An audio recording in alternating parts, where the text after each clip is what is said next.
Students आज हम 10th class की एक्सरसाइज 1.2 करेंगे, जिसमें सेकंड क्वेश्चन, फर्स्ट क्वेश्चन मैंने पहले वीडियो में बना के डाल रखा है, आप देख सकते हो। सेकंड क्वेश्चन है 510 और 92, 510 और 92, इनका हमें HCF और LCM निकालना है। तो HCF और LCM के लिए हम क्या करेंगे, इनके अभाज्य गुणनखंड करेंगे। इनके अभाज्य गुणनखंड 2 से भाग जा रहा है, सम संख्या है। अब भाग करके देख सकते हो, भागफल हमारे पास 255 आएगा।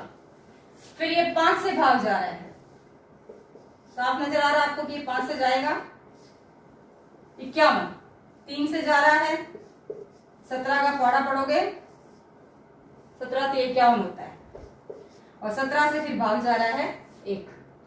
इसी तरह से हम इसका भी गुणनखंड करेंगे।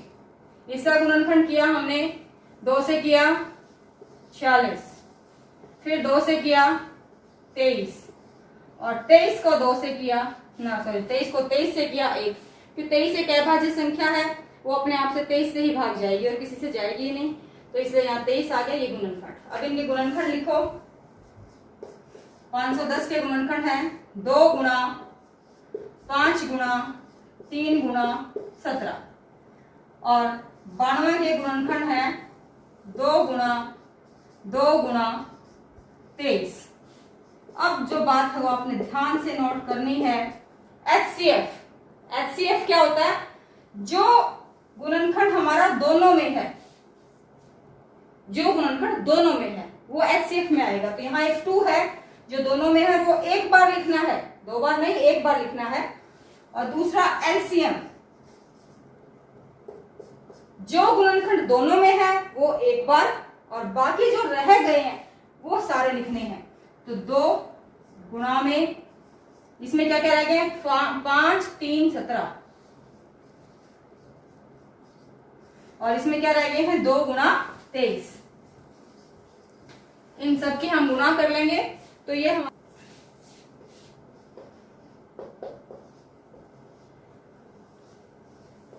हमारा एलसीएम बनेगा, अगर आप गुणा करके देख सकते हैं। अब हमें इसकी जांच भी करनी है बेटा। जांच में क्या, हमारे पास एक सूत्र होता है, पहली संख्या गुणा में दूसरी संख्या बराबर है HCF गुणा LCM। तो यहाँ पहली संख्या है 510, दूसरी संख्या है 92, और यहाँ HCF है 2 गुणा में, आप इनकी गुणा कर लेना और इनकी भी आप गुणा कर लेना, तो दोनों की गुणा हमारी बराबर आएगी। ये इसकी जांच है। तो जांच में क्या करना, सूत्र लगाना है, पहली संख्या गुणा में दूसरी संख्या बराबर है HCF गुणा LCM। अब हम नेक्स्ट सेकंड क्वेश्चन पे चलेंगे। नेक्स्ट स्टूडेंट्स, हम सेकंड क्वेश्चन का थर्ड पार्ट करेंगे। पिछला क्वेश्चन आपको समझा चुकी हूँ कैसे करना है, सेम वैसा ही आपके सामने है। 2 हमारे पास संख्याएं हैं 336 और 54। 336 के हमने अभाज्य गुणनखंड करें, तो इसको पहले 2 से भाग किया, ये हमारे पास 168 आ गया। फिर 2 से किया, 2 से इसको हम भाग करेंगे तो ये आएगा 84, फिर 2 से भाग करेंगे 42, फिर 2 से किया 21 है, वो 2 से नहीं जाएगा, सम संख्या नहीं है वो। तो उसके बाद हमने इसको 3 से भाग किया तो 7, और 7 से भाग किया तो 1 आ गया। ये अभाज्य गुणनखंड आ गए यहाँ पे 336 के। इसी तरीके से 54 है, 54 के अभाज्य गुणनखंड 2 से भाग करेंगे 27, 3 से करेंगे 9, फिर 3 से करेंगे 3, और 3 से करेंगे 1। ये अभाज्य गुणनखंड हमारे 54 के हो गए। उसके बाद हमने क्या किया, दोनों गुणनखंडों को लिख लिया, 336 के भी लिख लिए और उसके नीचे 54 के। HCF निकालने के लिए जो गुणनखंड दोनों में है, मैंने निशान लगा रखा है, गोला लगा रखा है, वो गुणनखंड HCF में आता है। तो यहाँ पर दोनों में 2 है और 3 है, तो 2 संख्याएं, एक तो 2 जो दोनों में है और एक 3 है जो दोनों में है, उनको एक एक बार लिखना है, गुणा करना है। तो 2 गुणा में 3 6, ये हमारा HCF आ गया। LCM कैसे निकालते हैं, LCM में जो दोनों में आया था वो एक बार, बाकी जितने रह गए हैं वो सारे लिखने। तो दोनों में आया था 2 और 3, पहले तो 2 और 3 लिख लिया। फिर ऊपर वाले में क्या थे, 2 गुणा 2 गुणा 2 गुणा 7, 2 गुणा 2 गुणा 2 गुणा 7। नीचे वाले में 3 गुणा 3, 3 गुणा 3। इन सब की गुणा करोगे तो ये आ गई हमारी 3024। नेक्स्ट हमारे पास है जांच में है पहली संख्या गुणा में दूसरी संख्या बराबर है HCF गुणा LCM। तो पहली संख्या 336, दूसरी 54। इधर HCF 6 आया था, LCM आया था 3024। जब हम इनकी गुणा करेंगे तो ये दोनों गुणा बराबर आ रही हैं, ये हमारा जांच होगी है बेटा। तो ये 1.2 का सेकंड क्वेश्चन हमारा तीनों पार्ट्स कंप्लीट हो गए हैं। अब हम नेक्स्ट थर्ड क्वेश्चन पर चलेंगे। स्टूडेंट्स नेक्स्ट हम क्वेश्चन नंबर थर्ड करेंगे, इसका फर्स्ट पार्ट है। अब इसमें क्या, इसमें हमारे पास 3 संख्याएं दे रखी है। कितनी दे रखी है? 3 संख्याएं। अब इन 3 संख्याओं को देखना है कि इनका हम HCF और LCM कैसे निकालते हैं। 3 संख्याएं हैं, तीनों के गुणनखंड कर लो। 12 के गुणनखंड करेंगे, 2 से भाग करेंगे 6 है, 2 से करेंगे 3 है और 3 से करेंगे 1 है। 15 के गुणनखंड कर लो तो ये 3 से जाएगा, 5 का 1 और फिर कर लो हम 21 के गुणनखंड कर लो तो 21 के 3 से गया 7 और फिर 7 से गया 1। अब हमें तीनों के गुणनखंड यहाँ नीचे लिखने हैं, 2 गुणा 2 गुणा 3। अगला है 15, 15 के हैं 3 गुणा 5 और 21 के हैं 3 गुणा 7। तो इसमें HCF क्या होगा? इसमें HCF जो है, जो तीनों में है, तीनों में क्या है, ये 3 है जो तीनों में है ना, 3 तीनों में। तो जो तीनों में है वो HCF में आएगा, 2 में नहीं, तीनों में। तीनों में 3 है, एक ही है, एक ही हमारे पास नंबर है जो तीनों में है, तो वो हमारा HCF होगा। और LCM क्या है? LCM है हमारा जो बच गई है वो सारी लिखो। 2 गुणा 2, 2 तो ये बच गई है, 5 और 7, और जो तीनों में है वो एक बार। इनकी आप गुणा करके देख सकते हो, ये गुणा आ गई हमारी 420। तो ये क्वेश्चन हो गया है 3 संख्याओं का HCF और LCM कैसे निकालते हैं। नेक्स्ट हमें इसका सेकंड पार्ट है हमारे पास, जिसमें दे रखा है 17, 23 और 29। तो 17 के गुणनखंड करो, ये तीनों ही अभाज्य संख्याएं हैं। तो 17 के गुणनखंड करोगे ये जाएगा, 23 के गुणनखंड करोगे तो ये जाएगा, 29 के गुणनखंड करोगे तो ये 29 से जाएगा, क्या अभाज्य संख्याएं हैं और कुछ हो ही नहीं सकता इनका।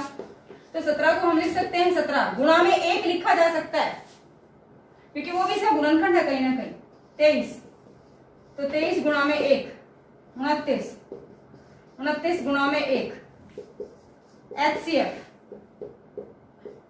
क्या होगा? जो तीनों में क्या है? 1।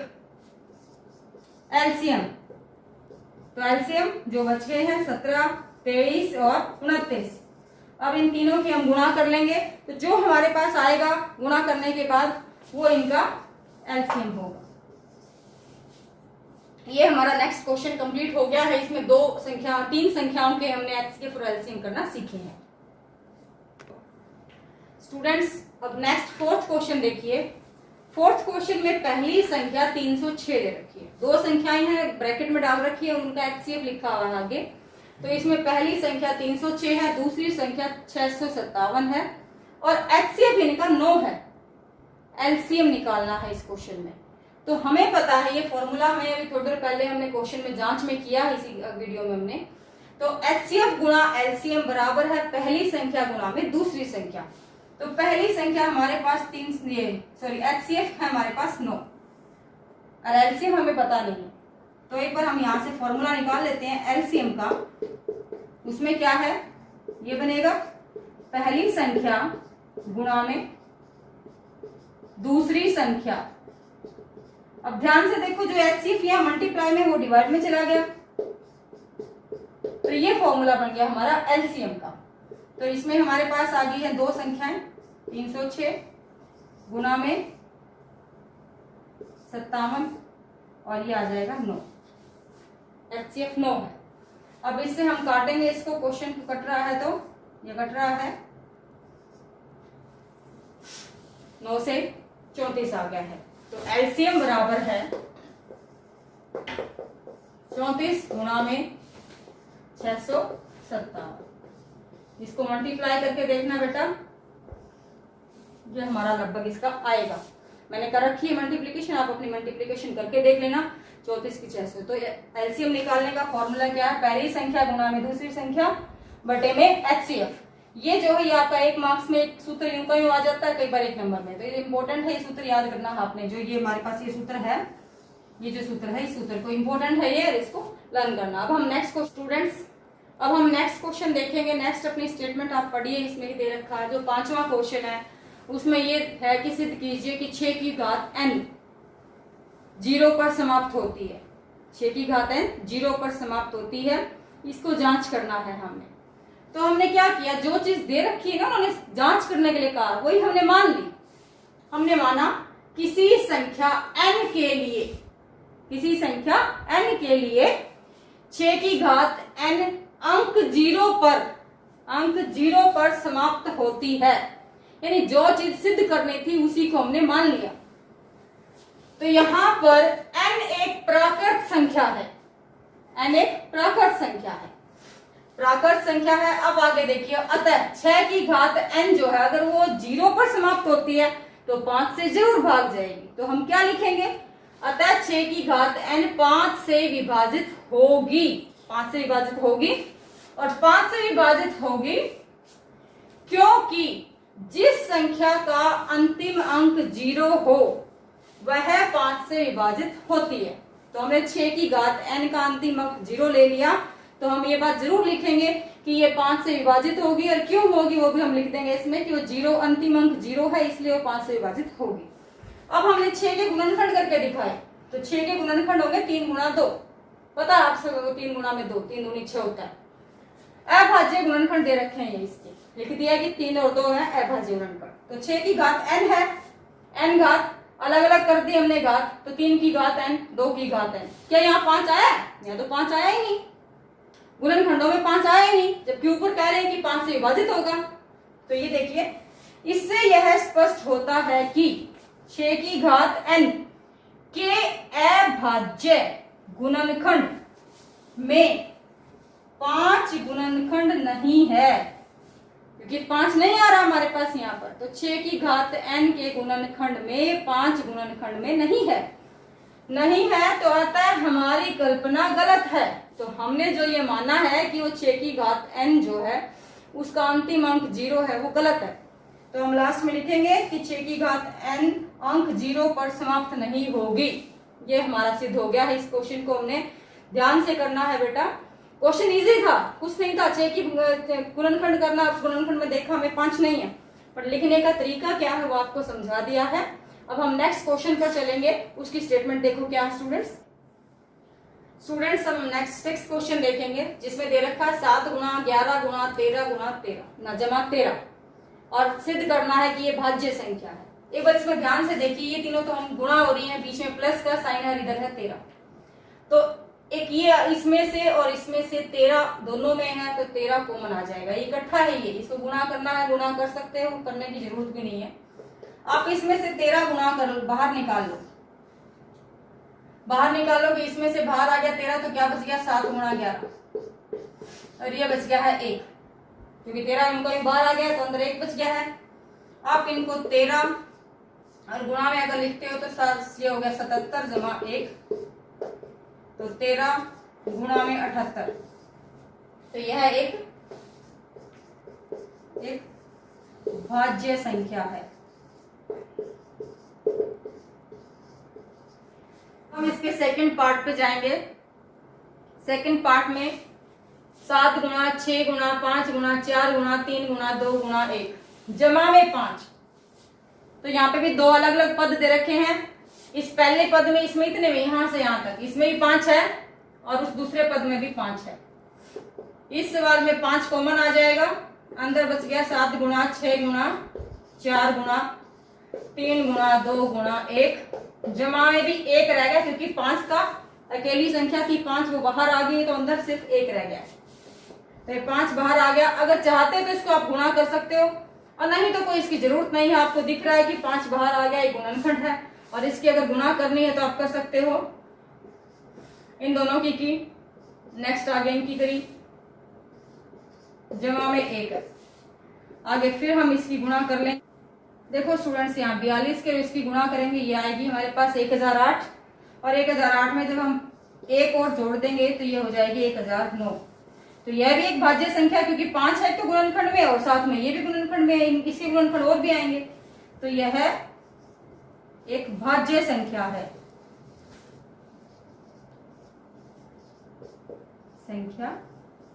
है। तो ये कुछ नहीं थे बेटा, इसमें हमें भाज्य संख्या क्या होती है जिसके अंदर हमारे पास 2 से ज्यादा गुणनखंड, 2, एक वो खुद और एक, इन 2 को छोड़ के अगर कोई गुणनखंड आते हैं तो वो भाज्य संख्या होती है। तो ये दोनों हमारे क्वेश्चन सिद्ध हो गए हैं जिनमें भाज्य संख्या दी हुई है। अब हम अगले 7वें क्वेश्चन पे चलेंगे। 7वां क्वेश्चन क्या है उसको पढ़ते हैं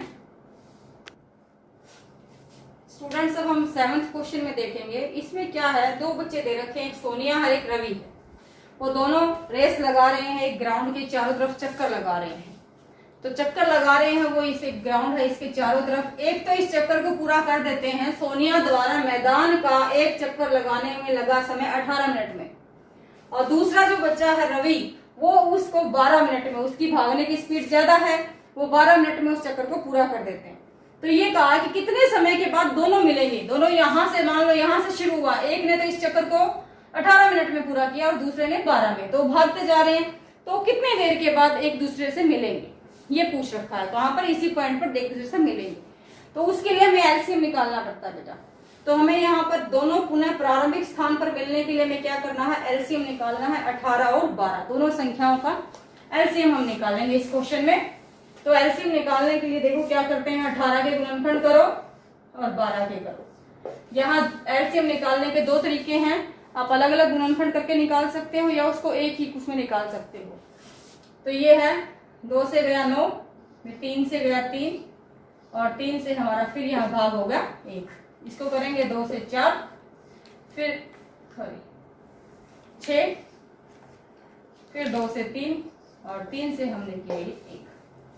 तो 18 के यहाँ गुणनखंड आ गए हैं 2 गुणा 3 गुणा 3 और 12 के गुणनखंड आ गए हैं 2 गुणा 2 गुणा 3। तो एलसीएम क्या है, जो दोनों में है वो एक बार लिखना है, 2 दोनों में है वो एक बार लिखेंगे, 3 दोनों में है वो भी एक बार लिखना है। तो 2 भी एक बार लिखा, 3 भी। बाकी जो बच गया इसमें क्या संख्या है, 3 और इसमें 2,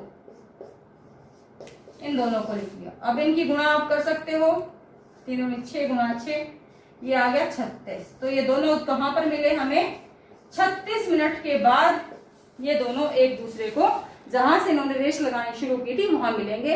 एक 18 मिनट में चक्कर पूरा कर रहा, दूसरा 12 में करे, तो यानी एक के 2 चक्कर होते हैं, तीसरे एक के 3 चक्कर होते हैं, तो वो दोनों एक दूसरे से मिलते हैं। ये अब हमारी एक्सरसाइज कंप्लीट हो गई है 1.2। और बेटा अब इसको पूरी एक्सरसाइज को आप अच्छी तरह से कर सकते हो और अपने चैनल को सब्सक्राइब जरूर कर लो, और अगर वीडियो समझ में आ रही तो लाइक भी जरूर किया करो। Thank you.